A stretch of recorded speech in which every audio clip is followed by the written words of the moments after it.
கார்த்திகையில் வரும் தேய்பிறை அஷ்டமி காலபைரவருக்கு ஜென்மாஷ்டமி ஆகும்.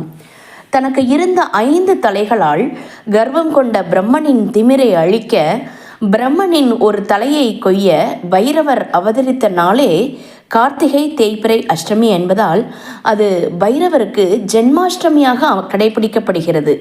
எனவேதான் மாதந்தோறும் வரும் தேய்பிறை அஷ்டமி பைரவருக்கு விசேஷம் என்றாலும் கார்த்திகை மாதம் அஷ்டமி மிக மிக சிறப்பு வாய்ந்ததாக வழிபடப்படுகிறது. இதை மகாதேவாஷ்டமி என்பார்கள். பைரவாஷ்டமி, வைக்கத்து அஷ்டமி என்றெல்லாம் போற்றுகிறார்கள். கார்த்திகை தேய்பிறை அஷ்டமியில் விரதம் இருந்து கால பைரவரை வணங்கி தங்களின் கோரிக்கைகளை நம்பிக்கையுடன் பைரவரிடம் வேண்டும்போது 30 தினங்களுக்குள் அந்த வேண்டுதல் நிச்சயம் நிறைவேறும் என்பது ஐதீகம்.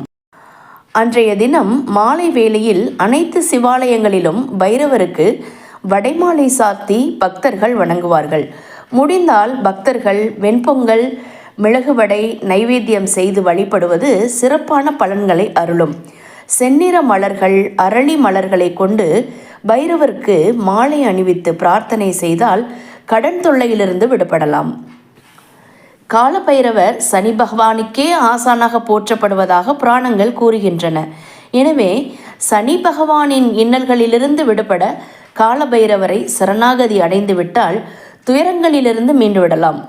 கார்த்திகை தேய்பிறை அஷ்டமி பைரவர் வழிபாடு திருமண தடைகளை அகற்றுமாம். பிரம்மஹத்தி தோஷம் இருப்பவர்களுக்கு தோஷத்தை நீக்குவதுடன் யமபயத்தையும் போக்குமாம்.